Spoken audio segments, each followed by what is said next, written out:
আসসালামু আলাইকুম প্রিয় শিক্ষার্থীবৃন্দ, কেমন আছো? আশা করি আল্লাহর রহমতে সবাই ভালো আছো। আমি ধারাবাহিকভাবে বোর্ড কোশ্চেনগুলো আপলোড করতেছি। ইনশাল্লাহ তোমাদের বেশ হেল্পফুল একটা ভিডিও আকারে হবে। ওকে, তোমরা ভিডিওগুলো নিয়মিত দেখো এবং এগুলো ভালো মতো করে প্র্যাকটিস করো, নোট করো। ওকে, ডান। ইনশাল্লাহ তোমাদের 2024-এর পরীক্ষার্থীদের জন্য টেনশন ফ্রি থাকো ইনশাল্লাহ। ওকে, সো আজকে তারই ধারাবাহিকতায় দিনাজপুর বোর্ড 2023-এর বোর্ড কোশ্চেনটি সলভ করবো ইনশাল্লাহ। তোমরা স্ক্রিনে বোর্ড কোশ্চেনটি দেখতে পাচ্ছ। সো প্রথম নম্বর প্রশ্নটি হচ্ছে বায়োমেট্রিক কাকে বলে, বায়োমেট্রিক্স কাকে বলে। তো এই বায়োমেট্রিক হচ্ছে কি, আমার এই ইউটিউব চ্যানেলে ভিডিও দেওয়া আছে, প্লেলিস্ট থেকে তোমরা দেখতে পারো। ঠিক আছে, এই বায়োমেট্রিক গেল। ঠিক আছে, দ্বিতীয় নম্বর প্রশ্ন হচ্ছে কোন প্রযুক্তিতে সারা বছর আমের ফলন সম্ভব। দেখো কোন কথাটা বলছে, কোন প্রযুক্তিতে সারা বছর আমের ফলন সম্ভব। এটা কি জেনেটিক ইঞ্জিনিয়ারিং।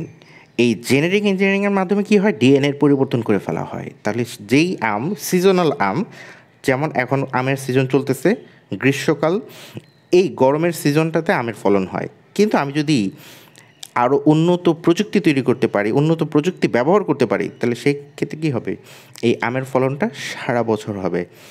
সারা বছর এইটা জেনেটিক ইঞ্জিনিয়ারিংয়ের একটি পার্ট, জেনেটিক ইঞ্জিনিয়ারিং পার্ট। তো তুমি যদি জেনেটিক ইঞ্জিনিয়ারিং কথাটা বলো, সাথে সাথে এখানে একটা নাম্বার পেয়ে যাবা, সাথে এটার দুইটা লাইন একটু ব্যাখ্যা লিখে দিবা। ঠিক আছে, তার মানে হাফ পেজ বা অর্ধেক পেজ যদি হয়ে যায়, ইনশাল্লাহ এখানে ফুল মার্কস 2 নাম্বার পেয়ে যাবে। ওকে, নম্বর প্রশ্ন নিয়ে আলোচনা করি ইনশাল্লাহ। নম্বর উদ্দীপকে উল্লিখিত মেমোরি ডিভাইস তৈরির প্রযুক্তি বর্ণনা করো। এবং নম্বর প্রশ্নটা বলছে কি, উদ্দীপকে উল্লিখিত ডিভাইসটি উন্নত করার প্রযুক্তি যথার্থতা মূল্যায়ন করো। ওকে, এই দুইটার উত্তরটাই উদ্দীপকে চলে যায়। ওকে, উদ্দীপকটা এখন পড়তেছি, শোনো।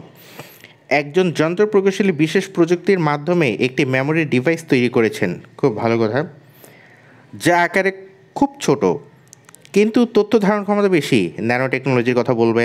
ওকে, সিম্পল।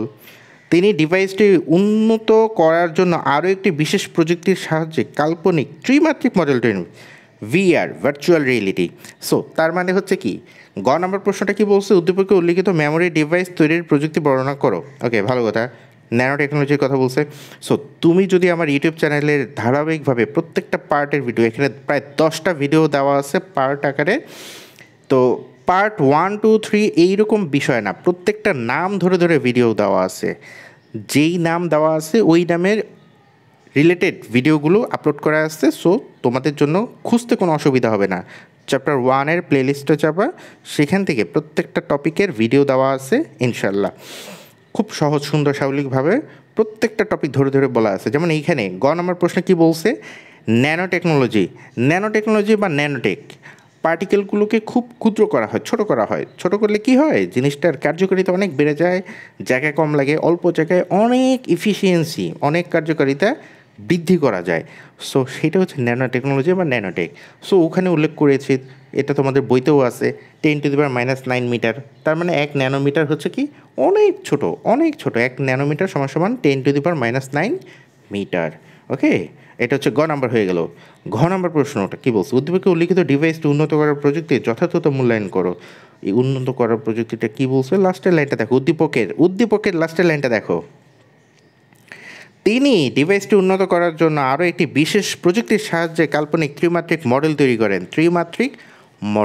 করেন। ওকে, খুব সুন্দর কথা বলছে। সো 3 ডাইমেনশনের কথা বলছে। 3 ডাইমেনশন মানে কি, ভিআর, ভার্চুয়াল রিয়েলিটি, যা বাস্তবে কখনোই হয় না, সকল কিছুই কল্পনাতে হয়। এখন সকল কিছুই যেহেতু কল্পনাতে হয়, কম্পিউটারের মাধ্যমে একটা কৃত্রিম পরিবেশ তৈরি করা হয়, যেখানে সব কিছুই কাল্পনিকভাবে ঘটে কিন্তু বাস্তবের অনুভূতি জাগায়। বাস্তব অনুভূতি সম্পন্ন ব্যাপারগুলো যখনই হবে, সেটা হচ্ছে ভার্চুয়াল রিয়েলিটি।